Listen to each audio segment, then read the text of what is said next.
I feel like today more than ever, we've been seeing teams go from 0 to 100, but at the same time, we've been seeing teams go 100 to 0. Teams going from Stanley Cup contention to the bottom of the league in what seems like a snap of the fingers. And with teams signing these monster contracts just to go, oh wait, maybe I don't want to pay this guy $9 million if we're going to suck. On top of the fact that there are several potential generational prospects coming up in the pipeline, with Bedard and Michkov setting unprecedented numbers, this volatility, this trend is most likely going to continue. So with that, we're going to go over some of the most drastic team fall-offs of the past couple decades, going over their before and after picture, their absurd roster transformations, and just who they lost. Also, ladies and gentlemen, we are getting so close to 60K, and any support would be much appreciated.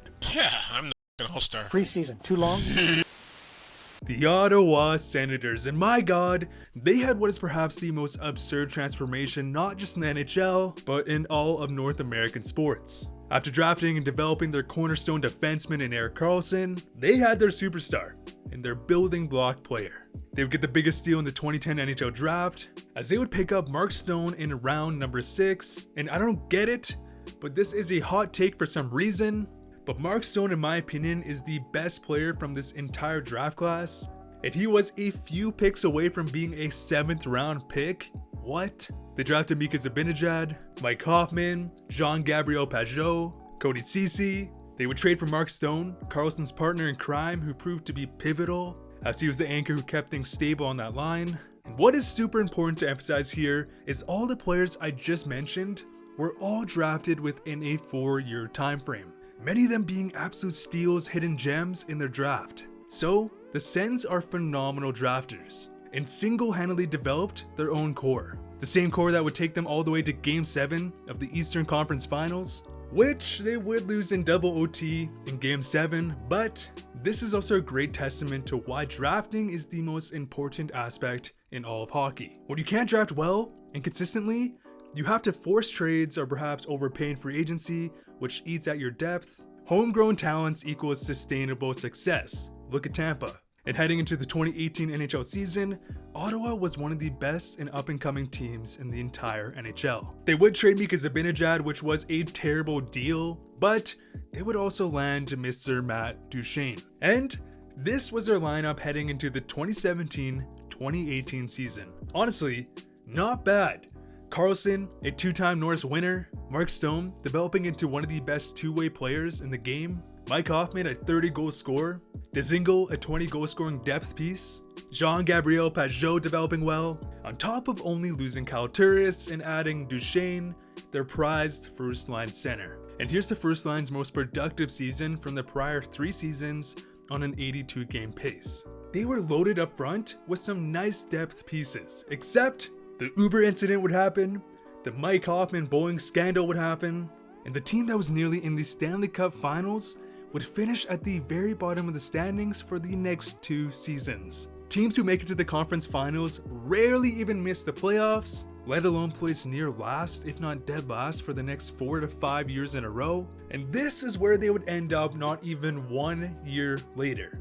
Crazy. From a loaded top 6, Stanley Cup contender, with multiple potential Hall of Famers, to a complete teardown. Now I will say, I actually agree with this plan. Clearly management didn't believe in their stars and they weren't going to pay them, and even though this teardown was so absurd, it was the right thing to do, as the Erik Karlsson deal has turned out to be phenomenal for Ottawa, as the Sens would go from a cup favorite to last place in the NHL and a complete laughingstock, to a very hopeful future led by Stützle, Tkachuk, Chabot, and many more promising prospects.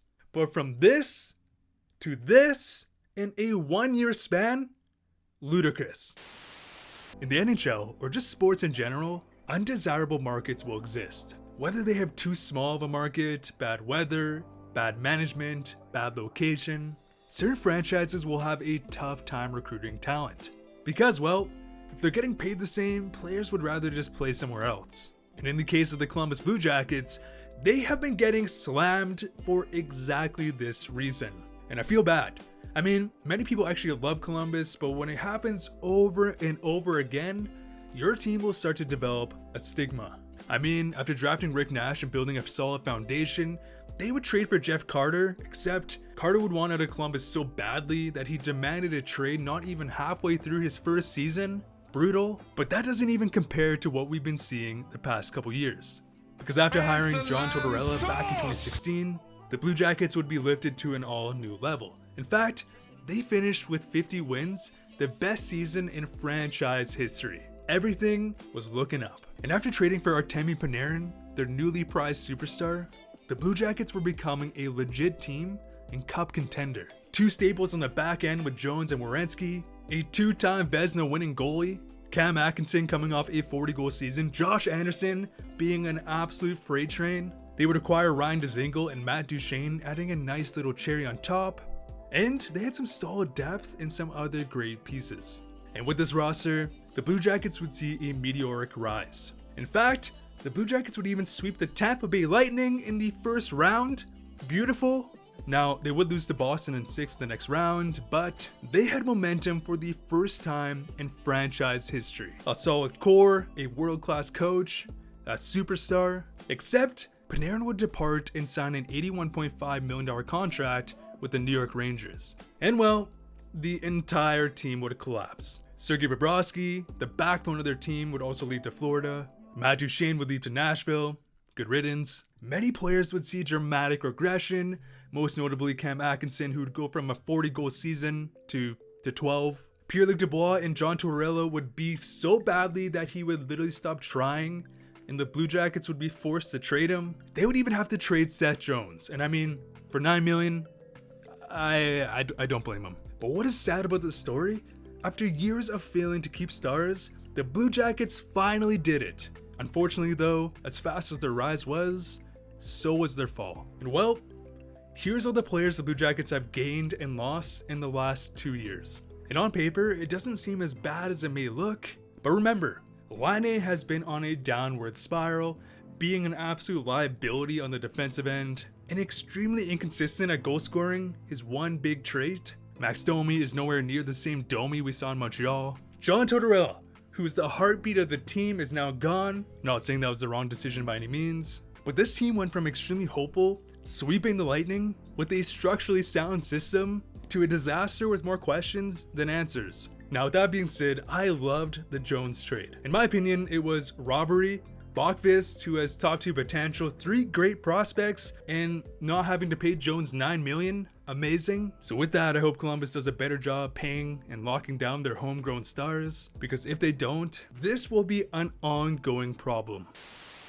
Now, some people may tend to forget, but back in the early 2000s, the Oilers were on the come up. And just like Ottawa, they built an exceptional roster through the draft. They would draft Sean Horkoff in the 4th round, who was an instrumental driving force on the team. They drafted Ryan Smith, the heartbeat of the team. They would draft Alex Hemsky, who at the time was an emerging superstar, Jared Stoll, a great two-way center, and they would make 2 instrumental trades that brought them to the next level. The lesser trade being for Rafi Torres, who at the time was a 30-goal scorer.